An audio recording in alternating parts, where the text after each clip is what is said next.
दोस्तों, आज इस वीडियो में आपको ऐसी बातें पता चलेगी जो आपके जीवन को बदल के रख देगी।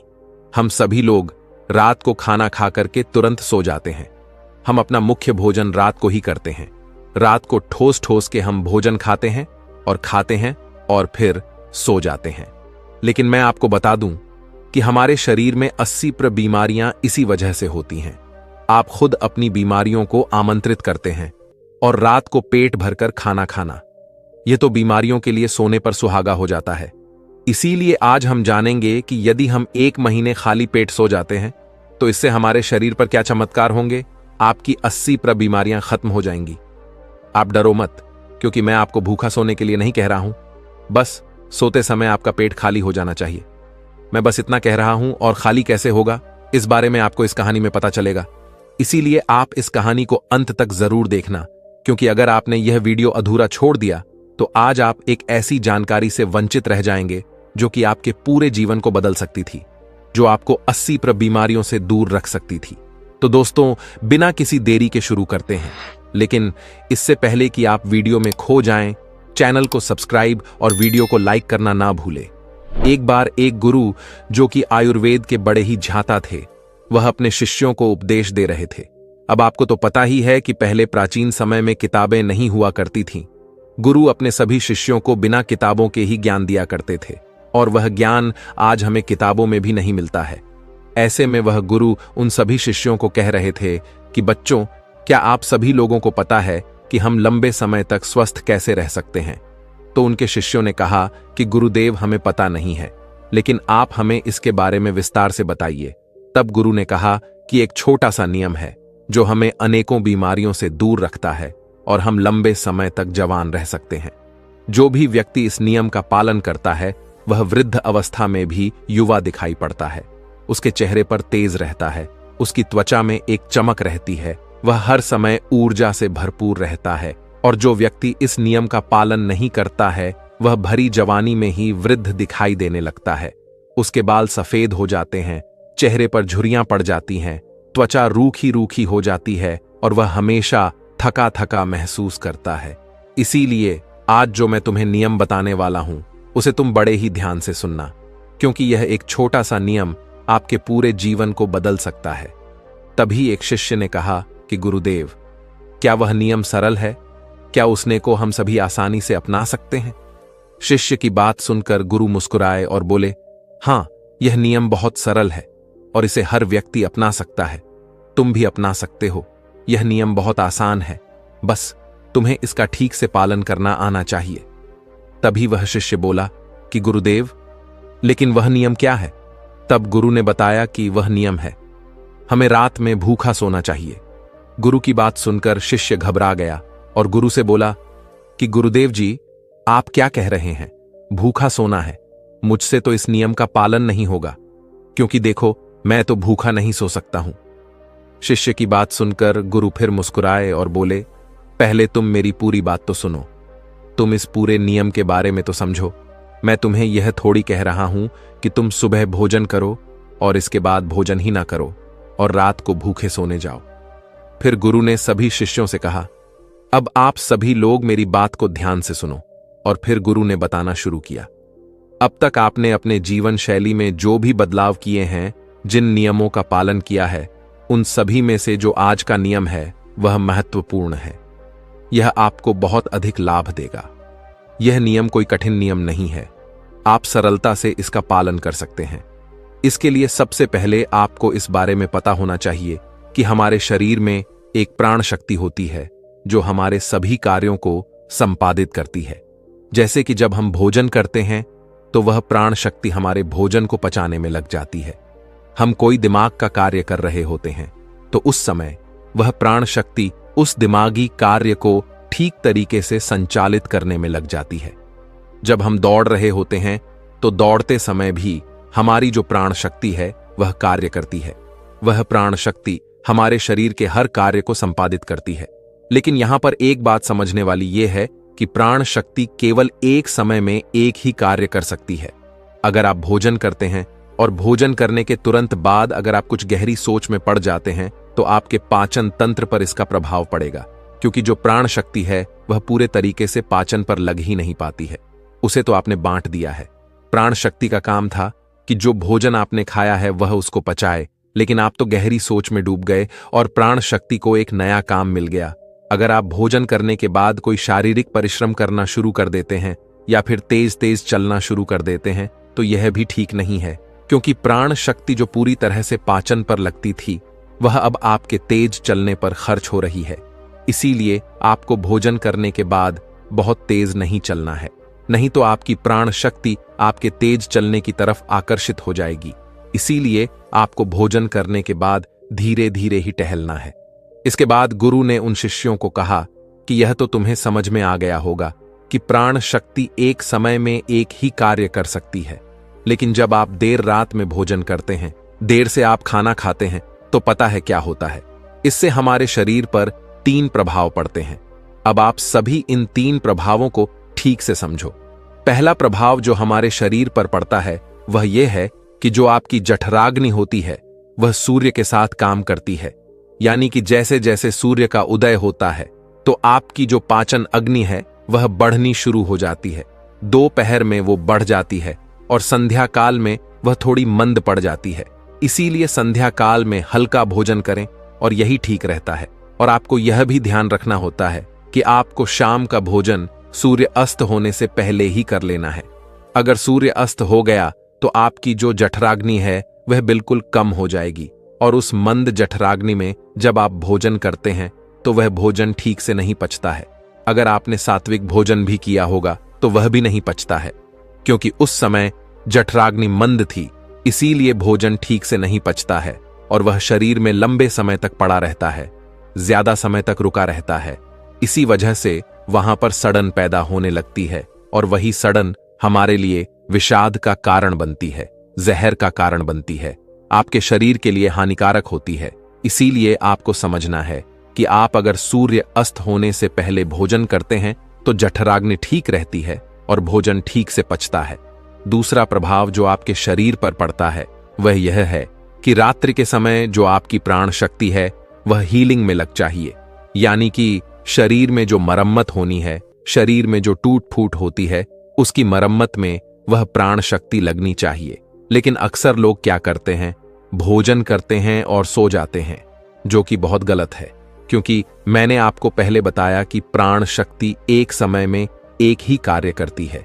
लेकिन जब आप खाना खाकर तुरंत सो जाते हैं तो आपकी यह प्राण शक्ति पूरी तरह भोजन को पचाने में लगी रहती है और इस वजह से वह हीलिंग का कार्य जो है वह नहीं कर पाती है, शरीर की मरम्मत नहीं कर पाती है। और जब वह प्रक्रिया निरंतर चलती रहती है, यानी कि आप खाते हैं और सो जाते हैं, तो फिर बहुत सारी बीमारियां शुरू होने लग जाती हैं, क्योंकि आपके शरीर की मरम्मत हो नहीं पाती है। आपकी प्राण शक्ति ठीक से अपना कार्य नहीं कर पाती है, वह हीलिंग का मरम्मत का कार्य नहीं कर पाती है और इसी वजह से अनेक बीमारियां पैदा हो जाती हैं। तीसरा प्रभाव जो हमारे शरीर पर पड़ता है वह यह है कि जब आप भोजन करने के तुरंत बाद सोने चले जाते हैं तो आपका दिमाग कहता है कि मुझे तो नींद चाहिए और आपका शरीर भी यही कहता है कि मुझे तो नींद चाहिए। लेकिन आपका पाचन तंत्र क्या कहता है कि अभी मैं सक्रिय हूं, मुझे तुमने काम दिया है, अब इस काम को मुझे करना है, तो आप भी जागते रहोगे, तभी तो मैं अपना कार्य ठीक से कर पाऊंगा। यानी कि 2 विरोधाभास स्थितियां पैदा हो जाती हैं। दिमाग की तरफ से तो सो जाओ और पेट की तरफ से जागो। ऐसी स्थिति में नींद गहरी नहीं हो पाती है और गहरी नींद ना होने के कारण शरीर को आराम भी नहीं मिल पाता है। आप सो तो जाते हैं 7 घंटे या 8 घंटे, लेकिन सुबह उठने में आपको कठिनाई होती है। आप दिन भर ऊर्जावान महसूस भी नहीं कर पाते हैं और ऐसा इसीलिए होता है क्योंकि रात भर प्राण शक्ति ठीक से शरीर की मरम्मत, शरीर की हीलिंग का काम नहीं कर पाई। आपकी जठराग्नि, आपकी प्राण शक्ति पूरी तरह से पाचन तंत्र पर केंद्रित रही।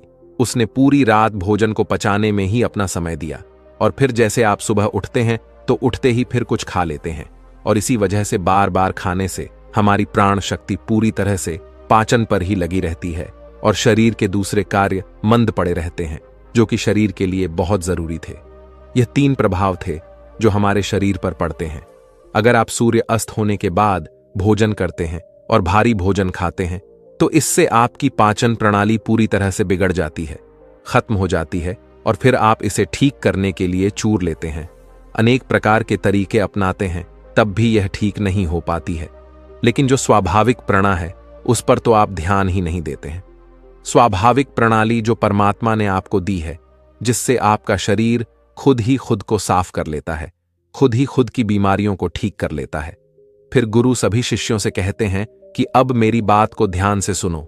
शरीर अपनी बीमारियां अपने आप ठीक करेगा, लेकिन उसके लिए तुम्हें क्या करना है, इस बात को समझो। इसके लिए आपको 7 बजे से पहले अपना आहार लेना है। अगर आप 7 बजे से पहले भोजन कर लेते हैं तो उसके बाद आप 910 बजे तक सोने के लिए जाते हैं, तो आपके पास लगभग 3 घंटे का समय होता है। और जो यह 3 घंटे का समय होता है और इसमें जो भी आपने हल्का फुल्का भोजन किया है वह आपके पेट से नीचे उतर शुरू हो जाता है और उसका अर्ध पटका भोजन ठीक से पच भी जाता है। यानी कि आपने 7 बजे भोजन किया तो आपका आधा भोजन 10 बजे पच गया और जो बचा वह रात्रि के 1 बजे तक पच गया। और 1 बजे के बाद जो आपकी प्राण शक्ति है वह मरम्मत का कार्य करेगी, वह हीलिंग का कार्य करने लग जाएगी। फिर गुरु उन सभी शिष्यों से कहते हैं कि आपकी प्राण शक्ति अपने कार्य को ठीक तरीके से करें, उसके लिए आप 2 तरीकों से भूखा रह सकते हैं।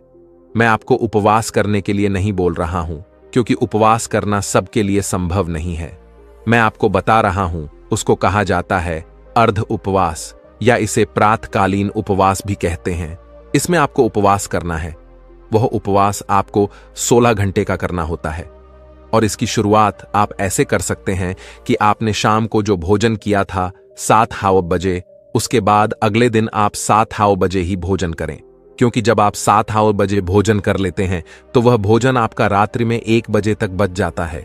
उसके बाद आपके शरीर के पास लगभग 6 घंटे होते हैं और इस 6 घंटे में प्राण शक्ति शरीर की मरम्मत का कार्य करती है। आप शाम को 7 बजे भोजन करें और उसके बाद सुबह 7 बजे भोजन करें, और यह नियम हर कोई अपना सकता है। यह बिल्कुल सरल है। लेकिन अगर आप रात को 8 या 9 या फिर 10 बजे भोजन खाते हैं तो आप अपने इस नियम को बदलें और 7 बजे भोजन खाना शुरू करें, क्योंकि यह छोटा सा नियम आपके जीवन में बड़ा बदलाव करेगा। दूसरी सारी चीजें बाद में, पहले अपने शरीर के स्वाभाविक प्रणाली को ठीक करना है। अगर आपको इस नियम से और भी ज्यादा फायदा लेना है तो आप शाम को 7 बजे भोजन कीजिए और उसके बाद सुबह 11 बजे भोजन करिए। अगर आप 7 से 11 बजे भोजन करते हैं तो आपके शरीर के पास 16 घंटे होते हैं, जिसमें वह भोजन का पाचन भी करेगा और उस भोजन को पचाने के बाद वह रिपेयरिंग का काम करना भी शुरू कर देगा। इस प्रकार से जब आप अपने शरीर को आराम देते हैं, पाचन तंत्र को रिलैक्स होने देते हैं, प्राण शक्ति को अपना कार्य करने देते हैं, तो यह प्राण शक्ति आपके पूरे शरीर को प्रभावित करेगी, पूरे सिस्टम को ठीक करेगी और आपको यह प्रभाव 15 से 20 दिन में दिखना शुरू हो जाएगा। अगर आपको कोई गंभीर बीमारी है तो वह ठीक होना शुरू हो जाएगी। अगर आपकी त्वचा खराब है तो वह भी ठीक होने लगेगी। आपकी त्वचा ग्लो करेगी। अगर आपके बाल बहुत ज्यादा झड़ते हैं तो आपके बाल भी मजबूत होंगे, और अगर आपके बाल सफेद हो चुके हैं तो वह भी धीरे धीरे काले होना शुरू हो जाएंगे। अगर आप बहुत थका थका महसूस करते हैं तो आप ऊर्जावान महसूस करने लगेंगे। अगर आपको कोई मानसिक समस्या है, चिंता है, तनाव है, तो आपकी चिंता और तनाव भी दूर हो जाएगा। जो विद्यार्थी पढ़ते तो हैं लेकिन उनको याद नहीं रहता है, तो उन्हें भी पढ़ी हुई चीजें जो हैं वह याद रहने लगेगी। आपको पता है कि हमें कोई चीज याद क्यों नहीं रहती है? क्योंकि हमारा दिमाग रिलैक्स नहीं रह पाता, क्योंकि हमारी प्राण शक्ति पूरी तरह से हमारे भोजन को पचाने में ही लगी रहती है और वह दिमाग की तरफ जा ही नहीं पाती है। लेकिन आप इस नियम का पालन करेंगे तो आपकी एकाग्रता बढ़ जाएगी। दिमाग कोई भी कार्य अच्छे से करना शुरू कर देगा। अगर आप 10 घंटे का उभार सकते हैं तो आपके शरीर का फैट कम होगा। अगर आप वजन बढ़ाना भी चाहते हैं तो आपका वजन भी बढ़ेगा, लेकिन जो एक्स्ट्रा फैट होता है वह कम हो जाएगा, क्योंकि मोटापा अनेक बीमारियों को जन्म देता है। यह नियम आपके लिए हर प्रकार से उपयोगी है। तभी गुरु की बात सुनकर उनमें से एक शिष्य खड़ा हुआ और उनसे बोला कि गुरुदेव, मेरे मन में 2 प्रश्न उठ रहे हैं, कृपया करके आप उनका भी जवाब दीजिए। गुरु ने कहा कि पूछो बेटा, तुम्हारा क्या प्रश्न है? तब शिष्य ने कहा कि गुरुदेव, अगर हम शाम को 7 बजे भोजन करते हैं, उसके बाद हम 10 बजे तक सोने जाते हैं, तो अगर हमें भूख लगे तो हम क्या करें? शिष्य की बात सुनकर गुरु ने कहा कि बेटा, इसके लिए तुम्हें सबसे पहले यह समझना होगा, हमारे शरीर की प्रत्येक कोशिका का एक सिस्टम होता है। वह बाहर से कैलोरी लेती है, जो हम भोजन खाते हैं उससे वह ऊर्जा का निर्माण करती है और उसी से हमारा शरीर भी चलता है। लेकिन अगर कोशिकाओं को निरंतर बाहर से आहार मिलता रहता है तो उसी से वह निरंतर ऊर्जा बनाती रहती है। लेकिन जब आप कुछ समय तक भोजन नहीं करते हैं और बाहर से कोशिकाओं को ऊर्जा मिलना बंद हो जाती है, तो ऐसी स्थिति में कोशिकाएं अपने अंदर जो वेस्ट मटेरियल पड़ा रहता है उससे ही, चाहे वह गलत तरीके का प्रोटीन ही क्यों ना हो, कोई बैक्टीरिया ही क्यों ना पड़ा हुआ हो, वह उनका अवशोषण करके ऊर्जा का निर्माण करना शुरू कर देती है। इस स्थिति में कोशिकाओं की सफाई होना शुरू हो जाती है और इस प्रक्रिया को ऑन्टोफिजिक कहते हैं। और इस प्रक्रिया में यह होता है कि जो कोशिकाओं के अंदर एक संरचना होती है जिसे लाइसोसोम कहा जाता है, लाइसोसोम के अंदर कुछ एंजाइम होते हैं और यह एंजाइम जो वेस्ट मटेरियल कोशिका के अंदर है उसका पाचन करके उससे ऊर्जा का निर्माण करना शुरू कर देते हैं। यानी कि आपकी कोशिकाएं जब उसे बाहर से ऊर्जा नहीं मिलती हैं तो वह अपने अंदर के वेस्ट मटेरियल को इकट्ठा करके उसी से ऊर्जा बनाती है और इसी तरीके से हमारे शरीर की डिटॉक्स प्रणाली भी शुरू हो जाती है। और यह डिटॉक्स प्रणाली आप कुछ खाकर या कोई भी OSDHI लेकर शुरू नहीं कर सकते हैं। यह डिटॉक्स प्रणाली जो है वह एक ही तरीके से शुरू हो सकती है और वह यह है कि जब आप कुछ समय तक आहार नहीं लेते हैं। दिन में पूर्ण उपवास करना लोगों के लिए संभव नहीं होता है, कठिन पड़ता है, लेकिन आप इस नियम में अधिकतर समय सो ही रहे होते हैं। तो अगर आप 16 घंटे का नियम अपनाते हैं, शाम को 7 बजे भोजन करके अगले दिन 7-10 बजे या फिर हो सके तो 11 बजे भोजन करते हैं, तो इससे भी आपको कोई कठिनाई नहीं होगी, क्योंकि इस समय भी आप अधिकतर समय सो ही रहे होते हैं और उसके बाद आप अपने सुबह के नियम और प्रक्रिया में लगे रहते हैं, जिससे समय निकल जाता है। आपको भूख का एहसास नहीं होता है। फिर गुरु ने शिष्य से कहा कि बेटा, अगर आपको 7 बजे खाना खाने के बाद भी भूख लगती है तो आप उस समय नारियल पानी ले सकते हैं, क्योंकि यह आपकी डिटॉक्स प्रणाली में कोई बाधा नहीं बनता है।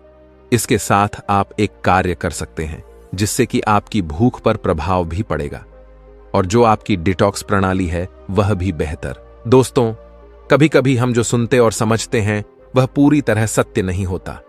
आपने कई महापुरुषों की बातें सुनी होंगी, कई बुद्धिमानी पुरुषों और गुरुदेव की बातें सुनी होंगी। उनका कहना यह होता है कि संसार जीवन मोह और माया से भरा हुआ है। हमारे रिश्ते, हमारा धन, हमारी इच्छाएं, यह सब बस माया जाल है और जीवन का असली लक्ष्य तो मोक्ष है, मुक्ति है। हमें आध्यात्मिक जीवन की ओर बढ़ना चाहिए। जब भी आप उनकी बातें सुनते हैं तो आपके मन में एक प्रश्न उठता है और वह प्रश्न यह है, क्या हमारा संसार जीवन जीना व्यर्थ है? क्या हमें केवल आध्यात्मिक जीवन जीना चाहिए? क्या हमें खुद की खोज करनी चाहिए? क्या हमें संसार के सुख का आनंद नहीं लेना चाहिए? जो लोग इस संसार जीवन में फंसे हुए हैं, क्या उनका जीवन पूरी तरह से व्यर्थ है?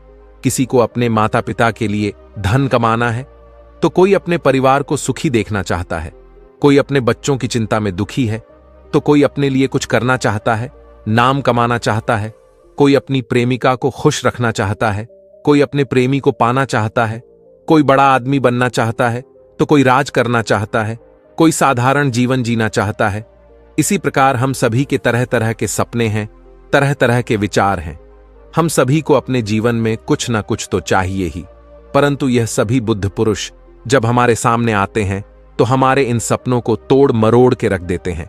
जब कहते हैं कि संसार जीवन व्यर्थ है और खुद को जानो, खुद को पहचानो, आध्यात्मिकता की राह पर चलो, तब उस वक्त हमारे मन में, हमारे मस्तिष्क में तरह तरह के विचार उत्पन्न होने लगते हैं। तब हमें यह समझ नहीं आता कि आखिर हम संसार जीवन जिए या फिर आध्यात्मिक जीवन, आखिर हम क्या करें। आपके साथ भी कभी ना कभी ऐसा तो हुआ ही होगा। क्या आपके भी मन में ऐसे कोई प्रश्न है तो आप हमें कमेंट में जरूर बताइएगा। चलिए आगे बढ़ते हैं और इसके पीछे की वास्तविकता को जानते हैं और इन सब के बीच हमें जीवन में संतुष्टि कैसे मिलेगी, हम पूरी तरह से खुश कैसे रह सकते हैं। क्या हमें सब कुछ छोड़कर एक बौद्ध भिक्षु की तरह सब कुछ त्याग कर आनंद मिलेगा? हमारे रिश्ते, पैसा कमाने की इच्छाएं, परिवार के साथ संबंध, हमारे दोस्त, क्या यह कुछ मायने नहीं रखते दोस्तों? वास्तविकता तो यही है कि आप उन बुद्ध पुरुषों की बातों को अच्छी तरह से समझ ही नहीं पा रहे, क्योंकि वह कहना कुछ और चाहते हैं और आप उनकी बातों का मतलब कुछ और ही निकाल रहे हैं। आप उनकी बातों से कुछ और ही समझ रहे हैं। महात्मा बुद्ध खुद ही कहते थे कि उन्हें गरीबी पसंद नहीं है। वे यह कहते थे कि आपको सफलता प्राप्त करने के लिए आर्थिक रूप से सक्षम बनना आवश्यक है। इसका मतलब है कि जब तक आप गरीब हैं और आपके पास आर्थिक साधनों की सामग्री नहीं है, तब तक आप अपने आत्मा की खोज में आगे नहीं बढ़ सकते। और ठीक उसी के विपरीत संपन्नता और अमीर होना भी आपके आध्यात्मिक मार्ग की बाधा बन जाती है। कई महापुरुषों ने, कई बौद्ध पुरुषों ने अपनी बातें बहुत ही सीधी और सरल भाषा में कही हैं, लेकिन हम सभी उन बातों का अर्थ कुछ और ही निकाल बैठते हैं। हम सभी उनकी बातों को समझ नहीं पाते, क्योंकि उनकी बातें रोजमर्रा की जिंदगी से बिल्कुल अलग होती हैं। वे लोग कहना तो कुछ और चाहते हैं, लेकिन हम में से ज्यादातर लोग उनकी बातों का मतलब कुछ और ही निकाल लेते हैं और उसे अपने जीवन में उतारकर हम अपना पूरा जीवन पूरी तरह से बर्बाद कर लेते हैं। चलिए इसे कहानी के माध्यम से समझते हैं। एक बार की बात है, महात्मा बुद्ध नगरवासियों को उपदेश दे रहे थे। महात्मा बुद्ध कह रहे थे कि संसार के माया जाल में मत फंसो, संसार से ऊपर उठो। संसार से ऊपर उठकर ही तुम संसार को जी सकते हो। संसार में जो फंस गया, जिसने अपनी बुद्धि का इस्तेमाल नहीं किया, वह व्यक्ति जो समय पर अच्छे कर्म नहीं करता और बुरे कामों में जुट जाता है, वह आने वाले समय में बड़े दुखों का सामना कर सकता है, क्योंकि उसके बुरे कर्म ही उसके दुखों का कारण बनेंगे। इसलिए आप सभी इस संसार की मोह माया अर्थात इच्छा, लालच, क्रोध इत्यादि को ध्यानपूर्वक देखते हुए अपने कर्म करें। इतना कहकर महात्मा बुद्ध ने अपना उपदेश समाप्त किया और वहां से चले गए।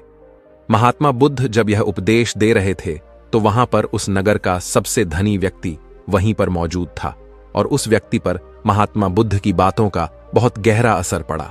उसका मन अब संसारी जीवन में नहीं लगता था। वह संसारी जीवन से हटने लगा था। अब उसे अपना सब कुछ किया हुआ व्यर्थ नजर आने लगा था। देखते ही देखते कुछ ही सालों में उसका सारा व्यापार चौपट होने लगा था। उस धनी व्यापारी के परिवार के सभी सदस्य उसे इस तरह से देखकर बहुत चिंतित रहने लगे थे और जब भी कोई उससे बात करने की कोशिश करता था तो वह धनी व्यापारी एक ही बात कहता, यह धन दौलत तो सब बेकार की चीजें हैं, यह सब तो मोह माया है, सब बेकार है, भला हम रिश्ते निभाकर क्या करेंगे, यह सब तो वासना है, जीवन तो केवल एक ही है और वह है मुक्ति, अब तो केवल उसी की आस है, उसी की प्यास है। मैं इतना समझ चुका हूं कि अब से जो भी होगा वह सब अच्छा होगा। अब से उसने व्यापार पर भी ध्यान देना बिल्कुल बंद कर दिया था और देखते ही देखते वह धनी व्यापारी उस नगर का सबसे गरीब व्यक्ति बन चुका था। वह पूरी तरह से निर्धन हो चुका था। उसका सब कुछ बर्बाद हो चुका था और उसका पूरा परिवार सड़क पर आ गया था। एक दिन जब उसके घर में खाने के लिए कुछ नहीं बचा तो उसने अपने आप से कहा, यह मैंने क्या कर दिया, सब कुछ तो बहुत अच्छा चल रहा था, लेकिन मैंने अपने हाथों ही सब कुछ बर्बाद कर दिया। आज मेरे परिवार का हर एक सदस्य भूखा है, उनके पास खाने के लिए कुछ नहीं और मैं उनके लिए कुछ नहीं कर पा रहा। वह यह सब सोच ही रहा था कि तभी उसे याद आया कि उसने महात्मा बुद्ध की बातों में आकर अपना जीवन बर्बाद कर लिया। ना तो उसे मुक्ति मिली और ना ही धन। वह सोच रहा, मैं तो कहीं का नहीं रहा, थोड़े थोड़े भोजन के लिए भी आज मुझे रोज मरना पड़ता है, हर रोज मुझे मेहनत करनी पड़ती है, तब जाकर मेरे परिवार को 2 वक्त की रोटी मिल पाती है। अपने परिवार की इस तरह से बुरी हालत देखकर उससे रहा नहीं गया। वह बहुत चिंतित रहने लगा था। वह बहुत परेशान हो चुका था। एक दिन वह अपने घर से भाग गया। रास्ते में जब वह आगे बढ़ रहा था तब उसके मन में ख्याल आया कि वह कहां जाएगा, किससे मदद मांगेगा, आखिर अब उसका साथ कौन देगा। तभी उसे याद आया कि उसे महात्मा बुद्ध के पास ही जाना चाहिए, क्योंकि बुद्ध के कारण ही आज उसकी यह हालत है। उसके हालात के जिम्मेदार तो वही है। मैं तो सीधा सीधा अपने मार्ग पर जा रहा था, लगातार अपने व्यापार में उन्नति कर रहा था, लेकिन जब से मैंने उनकी बातें सुनी तब से मेरा मन विचलित हो गया। मुझे समझ नहीं आया कि मैं जो जीवन जी रहा हूं क्या वह सत्य है या फिर जो वह जीवन जी रहे वह सत्य है। उनकी चिकनी चुपड़ी बातों में आकर मैंने अपना सब कुछ बर्बाद कर दिया। मेरे हालात के जिम्मेदार तो वही हैं, इसलिए मुझे उनके पास ही जाना चाहिए। अपने मन में क्रोध लिए 2 दिनों की लंबी यात्रा करके महात्मा बुद्ध के पास पहुंचा और क्रोध में आकर महात्मा बुद्ध से कहता है, हे बुद्ध, आपको कोई ज्ञान नहीं, ना ही आपने सत्य की प्राप्ति की है। आप तो केवल भोले भाले लोगों को फंसाना जानते हैं, अपनी चिकनी चुपड़ी बातों में उन्हें बहलाना जानते हैं।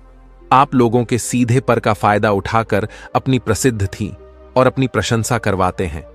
आप हमें ऐसे सपने दिखाते हैं जो कभी पूरे नहीं हो सकते। मैं भी ऐसा ही एक सीधा साधा व्यक्ति था और मैं उस नगर का सबसे बड़ा धनी व्यक्ति था। आपसे मिलने से पहले सब कुछ ठीक चल रहा था। मेरे पास धन की कोई कमी नहीं थी, सारे ऐशो आराम थे, सारी सुख सुविधाएं थीं। लेकिन जब से मैंने आपका उपदेश सुना, मैं आपसे इतना प्रभावित हो गया कि मैंने आपकी बातों को ही मानना शुरू कर दिया और वह सारी चीजें छोड़ दी जो मुझे संसारी जीवन से जोड़ती थीं। अर्थात संसार की सारी मोहमाया मैंने त्याग दी। और आज देखिए, आपकी वजह से मेरा पूरा परिवार भिखारी बन चुका है। वह छोटी सी कुटिया में रहता है, यहां तक कि रोज के खाने के लिए भी हमें तिल तिल मरना पड़ता है। आपकी वजह से मैं पूरी तरह से बर्बाद हो चुका हूं।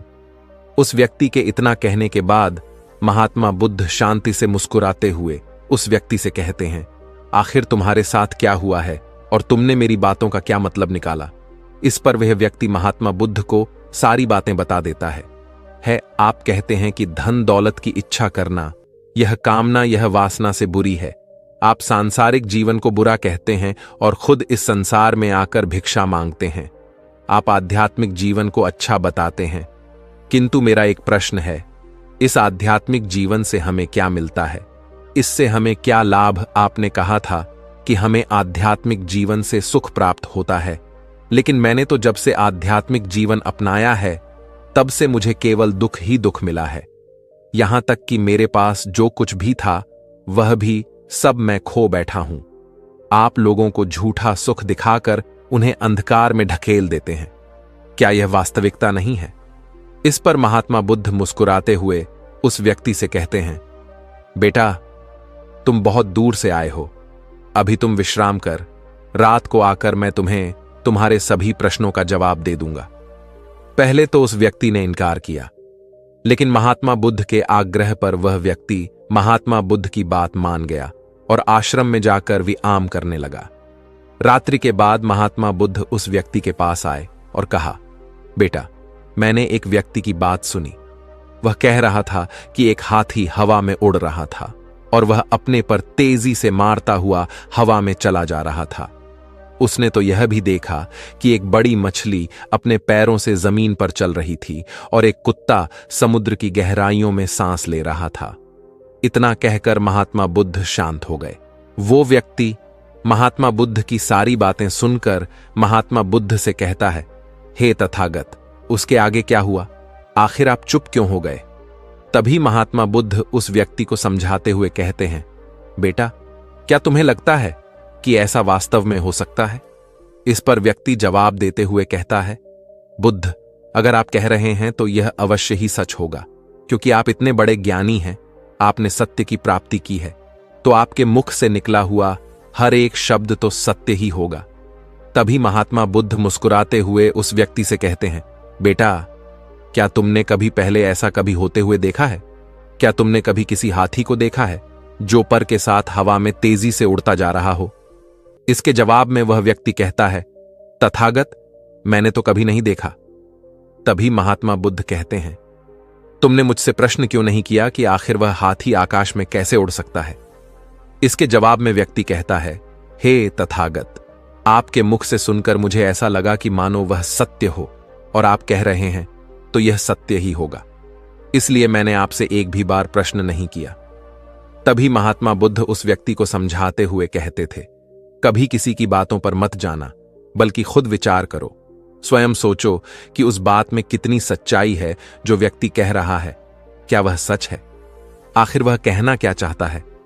हो सकता है कि वह कुछ और कहना चाहता हो, और तुम उसका अर्थ कुछ और ही निकाल रहे हो। कम से कम तुम्हें एक बार प्रश्न करके यह समझना तो चाहिए कि आखिर वह कहना क्या चाहता है। अगर तुम मुझसे पूछते कि आखिर वह हाथी हवा में कैसे उड़ सकता है, तो इसका जवाब मैं तुम्हें अवश्य देता। मैं तुम्हें ऐसा बताता कि एक छोटा सा बच्चा अपने खिलौनों के साथ खेल रहा है। वह हाथी को हवा में उड़ा रहा है और कुत्ते को पानी में डूबा रहा है, और रही बात मछली की, तो वह उसे जमीन पर चला रहा है। क्या ऐसा संभव नहीं हो सकता? इसके जवाब में व्यक्ति कहता है, हां बिल्कुल ऐसा हो सकता है कि महात्मा बुद्ध उस व्यक्ति को कहते हैं। इसी प्रकार मैं कभी किसी को निर्धन या गरीब होने के लिए नहीं कहता। निर्धनता या गरीबी तुम्हारे विकास में बाधक बन जाती है, जिससे तुम और कुछ नहीं सोच पाते, ना ही कुछ समझ पाते हो। इन भिक्षुओं को देखो, जब इन्हें भोजन की आवश्यकता होती है तो यह भिक्षा मांगने के लिए निकल पड़ते हैं। लेकिन यह भिक्षा कहां से आती है? इसके जवाब में व्यक्ति कहता है, हे तथागत, हर कोई रोज मेहनत करता है ताकि उसके परिवार का पालन पोषण हो सके, और जो वह मेहनत करता है उसके बदले में उसे कुछ पैसे मिलते हैं। उन पैसों से भोजन खरीदता है, और वही भोजन वह आपको भी सौंप है, और वहीं से भिक्षा आती है। तभी महात्मा बुद्ध उस व्यक्ति से एक और प्रश्न करते हैं, बेटा यह बात तो सत्य है, लेकिन तुम क्या मुझे यह बता सकते हो कि आखिर यह धन कहां से आता है? इसका जवाब देते हुए व्यक्ति कहता है, हे तथागत, धन तो सभी लोग अर्जित करते हैं, सभी कमाते हैं। तभी महात्मा बुद्ध इस व्यक्ति को समझाते हुए कहते हैं, ठीक इसी प्रकार दुनिया में यदि हर कोई भिक्षा मांगने लग जाए तो आखिर भोजन कहां से आएगा? अनाज कौन उगाए? व्यापार कौन करेगा? और लोगों की रक्षा के लिए धन कहां से इकट्ठा होगा? लोगों की जरूरतें कैसे पूरी होंगी? यह सुनकर व्यक्ति थोड़ा सा अचरज में पड़ गया और महात्मा बुद्ध से कहता है, किंतु हे तथागत, आप ही तो कहते हैं कि मनुष्य की इच्छा, कामना और वासना, लालच और क्रोध ये सभी मनुष्य के विकार हैं और हमें इनसे दूर रहना चाहिए, तभी वह आत्मज्ञानी कहलाता है। तभी महात्मा बुद्ध कहते हैं, बेटा मैं तो अभी भी यही कह रहा हूं कि मनुष्य को इन सब चीजों से दूर रहना चाहिए। इस पर व्यक्ति महात्मा बुद्ध की बात काटते हुए कहता है, हे तथागत, पर दुनिया तो इसी पर चल रही है। इसके बिना भला यह संसार कैसे चल सकता है? हर किसी को पैसों की जरूरत है। बिना पैसों के वह अपने परिवार को नहीं चला सकता, वह अपने परिवार का पालन पोषण नहीं कर सकता, वह अपने परिवार के लिए भोजन नहीं ला सकता, और यदि वह पैसे नहीं कमाए तो वह भूखा मर जाएगा। तभी महात्मा बुद्ध कहते हैं, बेटा यह संसार इन चीजों से नहीं चल रहा, इन चीजों से बिगड़ रहा है। इस पर व्यक्ति कहता है, हे तथागत, आखिर आप क्या कहना चाहते हैं? मैं आपकी बात समझ नहीं पा रहा। संसार में इच्छा, कामना, वासना और क्रोध ही तो है, और जब हम इनका त्याग कर देते हैं तब हम आध्यात्म के मार्ग की ओर आगे बढ़ते हैं, अर्थात मुक्ति के मार्ग पर, यानी कि हम सन्यासी के मार्ग पर चलते हैं। इस पर महात्मा बुद्ध जवाब देते हुए कहते हैं, बेटा तुमने जो कुछ कहा वह भी एक बहुत बड़ा सत्य है।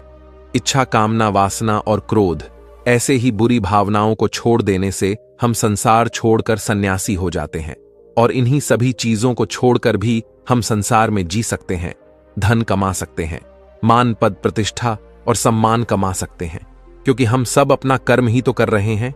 एक किसान खेती करता है, पर वह अपनी खेती बिना बुरी भावनाओं के भी कर सकता है। एक व्यापारी व्यापार करता है, और इस व्यापार में चीजों को यहां से वहां पहुंचाना होता है, और वह व्यापारी इन चीजों को बिना बुरी भावना के कर सकता है। ठीक उसी प्रकार एक राजा भी अपनी प्रजा की रक्षा करता है, और वह भी अपने कर्म बिना किसी बुरी भावना के कर सकता है। और एक भिक्षु इन सभी लोगों को सही प्रकार और सही कार्य करने के लिए मार्गदर्शन करते हैं, जो उस भिक्षु का कर्म है, जो उसका कार्य है, और जो व्यक्ति जागृत होकर अपने कर्मों का सही पालन करता है, वास्तविकता में वही सन्यासी है, वही भिक्षु है, क्योंकि हम जो भी कर्म कर रहे हैं वह हमारा इस संसार में रहने के लिए, जीवित होने के लिए, जीवन जीने के लिए केवल एक माध्यम मात्र ही है। उसे छोड़कर हम कुछ भी नहीं पा सकते, और हमारे सभी कर्म करते हुए हमारा मुख्य उद्देश्य जागृत होना है, खुद को पहचानना है, खुद को जानना है। एक बार यदि हमारे भीतर ज्ञान का उदय हो गया, तब हम चाहे जो भी करें, वह फिर संसारी हो या सन्यासी, सब एक ही होते हैं। इस पर व्यक्ति महात्मा बुद्ध से कहता है, हे बुद्ध, किंतु मैंने तो देखा है कि आप अपने संघ में उन लोगों को भी शामिल कर लेते हैं जो लोग अपने परिवार को छोड़कर आए, अपने माता पिता को छोड़कर आए हैं, अपने बीवी बच्चों को छोड़कर आए हैं। क्या आप उनसे कभी यह कहते हैं कि जाकर अपनी जिम्मेदारियां पूरी करो, जाओ अपनी जिम्मेदारियां संभालो और धन कमाओ और वहीं पर रहकर तुम आत्मज्ञान प्राप्त करो? उस व्यक्ति के प्रश्न का जवाब देते हुए महात्मा बुद्ध कहते हैं, भक्ति, क्या तुम शांति को हवा में उड़ा सकते हो? इसके जवाब में वह व्यक्ति कहता है, नहीं, मैं नहीं उड़ा सकता। तभी महात्मा बुद्ध कहते हैं, केवल एक बच्चा ही हाथी को हवा में उड़ा सकता है। ठीक उसी प्रकार जिस व्यक्ति को जो बनना है वह तो वह बनकर ही रहेगा। जैसे किसी व्यक्ति को राजा बनना है तो वह राजा बनेगा, किसी व्यक्ति को व्यापारी बनना है तो वह व्यापारी बनेगा। ठीक इसी प्रकार यदि किसी व्यक्ति को आत्मज्ञान की प्राप्ति करनी है तो उसे सब कुछ तो त्यागना ही होगा। आगे महात्मा बुद्ध उस व्यक्ति से कहते हैं, बेटा, क्या तुम सब कुछ छोड़कर आत्मज्ञान के मार्ग पर आगे बढ़ते, या फिर तुम यह सोच रहे थे कि इस रास्ते पर चलकर जीवन आसान हो जाएगा, जो होगा सब अच्छा होगा, सब कुछ अपने आप ही मिलने लगेगा, मुझे तो कुछ करने की आवश्यकता ही नहीं पड़ेगी, सारे दुख दर्द सब कुछ समाप्त हो जाएगा और जीवन में चमत्कार होने लगेगा और अंत में मुक्ति भी मिल जाएगी। महात्मा बुद्ध की यह बात सुनकर उस व्यक्ति को अपनी गलती का एहसास हो गया। पदोन्नति महात्मा बुद्ध के चरणों में गिर पड़ा और कहने लगा, हे तथागत, आप सत्य कहते हैं। मैंने तो कुछ ऐसा ही सोचा था, क्योंकि मेरा व्यापार सही नहीं चल रहा था, तो मुझे लगा कि सब कुछ छोड़कर सब मिल जाएगा, मुझे कुछ करने की आवश्यकता ही नहीं पड़ेगी और मेरे सारे दुख दर्द हमेशा हमेशा के लिए खत्म हो जाएंगे और मैं आत्मज्ञान भी प्राप्त कर पाऊंगा। तभी महात्मा बुद्ध उस व्यक्ति से कहते हैं, बेटा, भिक्षु हो जाना कोई आसान बात नहीं है, इसके लिए सब कुछ त्यागना पड़ता है। एक एक चीज जिसे तुम बहुत प्रेम करते हो, वह सारी चीजें तुमसे एक एक करके दूर हो जाती हैं। तो क्या तुम भिक्षु बनने के लिए तैयार हो? क्या तुम सब कुछ छोड़कर आध्यात्म के मार्ग में आगे बढ़ना चाहते हो?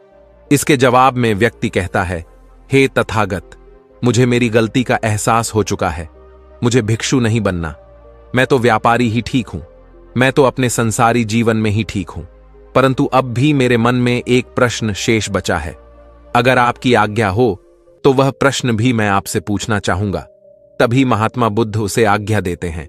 इस पर व्यक्ति कहता है, हे तथागत, आप ही तो कहते हैं कि धन नहीं कमाना चाहिए, पद प्रतिष्ठा अहंकार हमें दुख की ओर ले जाते हैं, और संसार में यही तो है, और क्या है? यदि हमें संसारी जीवन जीना है तो हमें यह सब तो करना ही पड़ेगा। तभी महात्मा बुद्ध मुस्कुराते हुए उस व्यक्ति से कहते हैं, क्या तुम्हें भूख लगी है? इस पर व्यक्ति कहता है, हां तथागत, मुझे बहुत भूख लगी है। तभी महात्मा बुद्ध उस व्यक्ति को भोजन करवाते हैं। उसे भरपेट भोजन खिलाने के बाद महात्मा बुद्ध उस व्यक्ति से कहते हैं, लो और खाओ, यह सब तुम्हारे लिए ही है। इसके जवाब में वह व्यक्ति कहता है, तथागत, मैं पहले ही बहुत ज्यादा खा चुका हूं, अब मुझसे और नहीं खाया जाएगा, मेरे पेट में अब थोड़ी भी जगह नहीं रह गई है।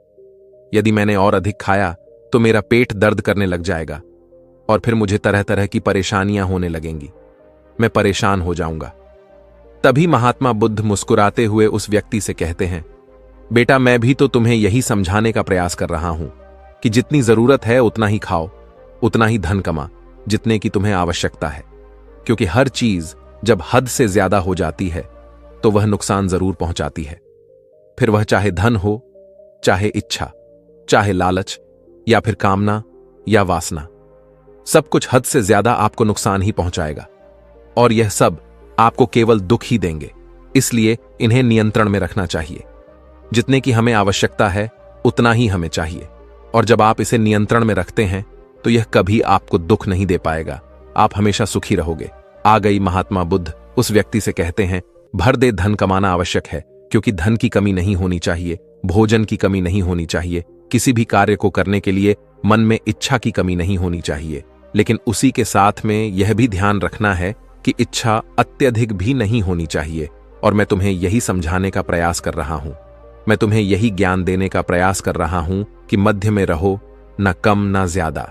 इसलिए जाओ और धन कमा व्यापार करो, अपने कर्म से न केवल अपना बल्कि दूसरों का भला भी करो। जब तुम अपने किए के सांसारिक कार्यों से लोगों का भला करते हो, तब तुम में और किसी सन्यासी अर्थात किसी भिक्षु में कोई अंतर नहीं रह जाता।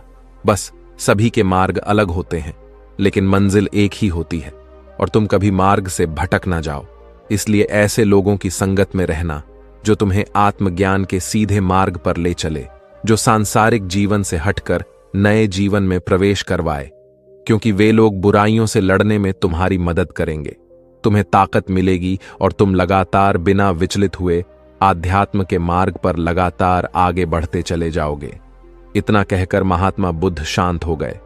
वह महात्मा बुद्ध को प्रणाम करके कहता है, हे तथागत, आपकी शिक्षाएं तो बिल्कुल अलग हैं। आप जो कहते हैं उसके पीछे का अर्थ कुछ अलग ही होता है, बहुत सीधा और सरल, लेकिन हम उसे समझ नहीं पाते। आपके पास चमत्कार का आश्वासन नहीं है, पर आपके पास वह मार्ग है जिस मार्ग पर चलकर मैं अवश्य ही अध्यात्म को प्राप्त कर सकता हूं, जिससे मेरा और लोगों का सभी का भला होगा। हे तथागत, यह मेरी ही गलती थी कि मैंने आपकी बातों का गलत मतलब निकाला और एक व्यापारी होकर भी मैंने अपने कर्म को छोड़ दिया और यह सोचने लगा कि अब अपने आप ही सब कुछ होगा, सब कुछ अच्छा ही होगा। लेकिन यह सत्य है कि अपने आप कुछ नहीं होता। जब हम हाथ पैर चलाएंगे, काम करेंगे, कर्म करेंगे, तभी हमें फल मिलेगा। जब हम हाथ पैर मारना छोड़ देते हैं तो नदी का बहाव हमें अपने साथ बहा कर ले चला जाता है और तब हमारे हाथों में कुछ नहीं रह जाता। और यही मेरे साथ भी हुआ है। हे तथागत, आज से मैं आपको वचन देता हूं कि मैं अपना कर्म पूरी ईमानदारी के साथ करूंगा। आपके दिए हुए मार्ग पर मैं पूरी ईमानदारी से चलूंगा। मैं आपको वचन देता हूं कि मैं एक अच्छा व्यापारी और एक अच्छा इंसान बनकर रहूंगा। मैं आत्मज्ञान के मार्ग पर अपने कर्म करते हुए आगे बढ़ता रहूंगा। इतना कहकर वह व्यक्ति महात्मा बुद्ध को प्रणाम करके वहां से लौट गया। दोस्तों, हमारे साथ भी कुछ ऐसा ही होता है। जब हम किसी सिद्ध पुरुष की बातें सुनते हैं तो हमें लगता है कि संसारी जीवन व्यर्थ है और हमने ने जो कुछ भी आज तक कमाया है, जो कुछ भी आज तक कर्म किए हैं, वह सब व्यर्थ है। दुनियादारी की सारी बातें बेकार हैं। हमें तो आत्मज्ञान के मार्ग पर बढ़ना चाहिए, वही सही राह है। लेकिन हम कभी अपने भीतर नहीं देख पाते कि हमें आत्मज्ञान की कोई जरूरत नहीं है, क्योंकि आज हमारा वक्त बुरा चल रहा है और हमें कोई रास्ता नजर नहीं आ रहा। तब हमें आत्मज्ञान नजर आ रहा है और जब कल हमारा वक्त अच्छा होगा, हमारे जीवन में सुख होगा। दोस्तों, वास्तविकता में देखी जाए तो हम भी भीड़ का एक हिस्सा बन चुके हैं। हम भी इस भीड़ में अपने आप को भूल चुके हैं। हम भी इस भीड़ के कहे अनुसार उनके इशारों पर नाचते रहते हैं। एक कठपुतली की तरह यह भीड़ जैसा कहती है, हम वैसा करते चले जाते हैं। ऐसे केवल कुछ ही लोग होंगे जो वास्तविक तौर पर अपना जीवन स्वयं जी रहे हैं और वह लोगों को जीवन की सही राह भी दिखाते हैं, लोगों को जीना भी सिखाते हैं। आइए इसे एक कहानी के माध्यम से समझते हैं कि आधी अधूरी जिंदगी जीकर हमें कोई लाभ नहीं। तो चलिए कहानी शुरू करते हैं। बहुत समय पहले की बात है। किसी राज्य में एक राजा रहता था। उस राजा के घर एक पुत्र का जन्म हुआ। वह उस राजा का इकलौता पुत्र था और वह अभी बहुत छोटा था। दूसरी तरफ राजा ने उसके पूरे जीवन की लकीरें बना दी थी। वह क्या होगा, कैसे बनेगा, क्या करेगा, उसे किस तरह से एक प्रभावशाली राजा बनना होगा, इस तरह की कई सारी बातें राजा ने पहले से ही सोच रखी थी। लेकिन वह राजा यह भूल चुका था कि हम में से हर एक व्यक्ति अलग रूप, रंग और अलग व्यवहार के साथ जन्म लेते हैं और वही हमारे जीवन की धारा होती है, एक नदी की तरह साफ और स्वच्छ। उस धारा को हमने खो दिया है और अपना लिया है भीड़ तंत्र द्वारा दिया गया, क्योंकि यह हमें अत्यधिक सुरक्षित लगता है। क्योंकि इस भीड़ में हम अपने आप को सुरक्षित मानते हैं। हमें कुछ नया जानना अच्छा नहीं लगता। हम तो केवल इस भीड़ के साथ चलकर अपने आप को सर्वश्रेष्ठ समझते हैं। उस लड़के का भी एक व्यवहार था। उसे राज्य का राजा नहीं बनना था। उस लड़के का मन तो बहुत नाजुक था। वह जल्द ही करुणा से भर जाता था। हिंसा से उसे आनंद नहीं आता था। उसे तो चित्र बनाना और नृत्य करना अत्यधिक पसंद था। यही उसकी जीवन धारा थी। यदि वह उस पर चल तो संपूर्णता को प्राप्त करता। लेकिन उसके पिता को यह सब बिल्कुल पसंद नहीं, जिस कारण वह राजा अपने बच्चे से नाराज रहने लगे। उसने हर वह जतन कर दिया जिससे उसका बच्चा सम्राट बनने के लिए आगे बढ़ सके। उसमें सम्राट के सर्वश्रेष्ठ गुण आ सके। लेकिन उस लड़के को कोई फर्क नहीं पड़ रहा था। ऐसे ही धीरे धीरे समय बीतता गया और समय के साथ साथ अब वह युवराज बड़ा होने लगा था। लेकिन जैसे जैसे युवराज बड़े हो रहे थे, उनके मन में, उनके दिमाग में समाज की यह बातें घर करती चली जा रही थीं। अब वह बाहर के बारे में सोचने लगे थे, लेकिन अब भी उनका व्यवहार पहले जैसा ही था और यह बात उस राजा को बिल्कुल पसंद नहीं थी। और इसी वजह से वह राजा अपने पुत्र को ताने मारता, अपशब्द कहता। वह कभी कभी इतना क्रोधित हो जाता कि अपने पुत्र से कहता, तुम्हारे जैसा पुत्र होने से तो अच्छा था कि मेरा कोई पुत्र ही नहीं होता। क्या तुम जानते हो, जब लोग यह सुनते हैं कि तुम्हारा पुत्र नृत्य करना पसंद करता है, चित्र बनाना पसंद करता है, तो लोग मुझ पर कितना हंसते हैं, मुझ पर क्या बीती है। क्या तुम जानते हो वह मेरे बारे में कैसी कैसी बातें करते हैं, और यह सब तुम्हारी वजह से है। राजा के पुत्र को अपने पिता की यह बात लग गई। उसके बाद उसने निश्चय किया कि वह अपने पिता की बातों का पालन करेगा, वह अपने पिता की आज्ञा का पालन करेगा। उसके पिता जैसा उसे बनाना चाहते हैं वह वैसा बनकर रहेगा। एक बार जब उसके पिता खुश हो जाएंगे तो वह वापस अपने साधारण जीवन को जीने लगेगा। उस दिन से ही युवराज ने बहुत प्रयास किए, निरंतर अभ्यास किया और आखिरकार वह एक ऐसा योद्धा बन गया जिसे हराना नामुमकिन था। उसने कई ऐसी लड़ाइयां लड़ी जिन्हें जीतना नामुमकिन था, लेकिन वह अपने पराक्रम के दम पर विजय हुआ। और जब भी वह विजय होकर वापस अपने महल लौटता तो उसे यही लगता कि अब तो उसके पिता उससे अत्यधिक प्रसन्न हो जाएंगे। लेकिन हर बार जब वह विजय होकर घर लौटता तो उसके पिता उसे केवल एक ही बात कहते, बेटा तुम्हें तो अभी और सीखना है, अभी तुम पूर्ण रूप से एक योद्धा नहीं बने हो। और इसी वजह से वह अपने पिता की नजरों में पूरा बनने के लिए दिन रात मेहनत करता, अपनी पूरी ताकत लगा देता। लेकिन ऐसा समय कभी नहीं आया जिससे राजा को अपने बेटे पर गर्व हो। और धीरे धीरे वह पुत्र अपने आप को भुला चुका था कि वह क्या है और वह क्या करना चाहता है। धीरे धीरे उसके अंदर की करुणा क्रूरता बन चुकी थी। दोस्तों, हमारे साथ भी हमारे जीवन में कुछ ऐसा ही होता है। लोगों की परवाह करते करते, जिम्मेदारियां निभाते निभाते हम अपने आप को ही भूल जाते हैं और एक ऐसी जिंदगी को अपना ले जो हमारी है ही नहीं। लेकिन सबसे खुशकिस्मत तो वह लोग होते हैं जो सही मायने में अपना जीवन जीते हैं। वह वही कर हैं जो वह करना चाहते हैं। एक दिन की बात है, वह युवराज अपने राज्य में भ्रमण कर रहा था कि तभी उसकी नजर एक युवती पर पड़ी। और वह युवती अत्यधिक सुंदर थी, जिसके प्रति वह युवराज आकर्षित होते चले जा रहे थे। उस युवती को देखकर युवराज के मन में प्रेम उमड़ने लगा। उन्होंने उस युवती को अपने राजमहल बुलाया और उस युवती के सामने उन्होंने तरह तरह के हीरे जवाहरात के ढेर लगा दिए। और फिर उस युवती से कहते हैं, मैं तुमसे प्रेम करता हूं और मैं तुमसे विवाह करना चाहता हूं। यह जो कुछ भी तुम देख रही हो यह सब तुम्हारा है, बस मेरे विवाह के प्रस्ताव को स्वीकार कर लो। इस पर वह युवती क्रोधित होकर युवराज से कहती है, हे युवराज, मैं आपसे प्रेम नहीं करती, भला यह कंकड़ पत्थर लेकर मैं क्या करूंगी। यदि आप सच में मुझसे प्रेम करते हो तो मुझे आपकी सबसे प्रिय चीज चाहिए, क्या आप मुझे दे सकोगे। इस पर वह युवराज कहता है, सुंदरी, जो कुछ तुम चाहो वह मैं तुम्हें देने के लिए तैयार हूं। इस पर युवती कहती है, हे युवराज, मुझे आपका यह राजमहल, यह राजपाट, यह शानो शौकत नहीं चाहिए। मैं तो एक साधारण सी युवती हूं और मैं आपसे भी यही चाहती हूं। क्या आप मेरे साथ एक साधारण युवक बनकर जीवन व्यतीत कर पाएंगे? क्या मेरे साथ एक साधारण युवक बनकर चल सकेंगे? अपना यह राजपाट, यह शानो शौकत, क्या आप छोड़ सकेंगे? उस युवती की यह बात सुनकर वह युवराज बहुत सोच में पड़ गया और उस युवराज को देखकर वह युवती हंस पड़ी और कहने लगी, हे युवराज, यह आपकी धन दौलत, यह आपका साम्राज्य, हमारी जिंदगी में कुछ नहीं। धन दौलत, मान सम्मान, पद प्रतिष्ठा ही प्रेम की कसौटी बन जाता है। आपने तो देखा ही होगा, जिसके पास जितनी ज्यादा धन दौलत होती है, मान सम्मान होता है, पद प्रतिष्ठा होती है, लोग उसे ही अधिक प्रेम करते हैं, उसकी अधिक फिक्र करते हैं, हमेशा उसके साथ खड़ रहे उसका सम्मान करते हैं। लेकिन यह सब सच नहीं होता। वास्तविक तौर पर तो वे लोग उस धन दौलत के अधीन होते हैं, उस धन दौलत का सम्मान कर रहे होते हैं, उस राज्यपाठ का, उस पद प्रतिष्ठा का, उस मान सम्मान का आदर कर रहे होते हैं। वे लोग उसकी वाह वाह कर रहे होते हैं, उसी की प्रशंसा कर रहे होते हैं, जो कि एक दिखावा है, जो कि एक झूठ है। और इन सभी झूठों के पीछे हम अपना पूरा जीवन यूं ही व्यतीत कर देते हैं। हम सब इनके पीछे भागते रहते हैं, फिर चाहे वह कोई गरीब हो या फिर कोई अमीर। लेकिन आखिरी सांस तक ना तो कोई गरीब से प्रेम करना चाहता है और ना ही उसकी कोई फिक्र करता है। लेकिन यदि आप किसी को धन दौलत मान सम्मान पद प्रतिष्ठा दिखाएंगे तो वह अवश्य ही आपकी झूठी तारीफ करेगा और वह आपका झूठा सम्मान भी करने के लिए तैयार रहेगा।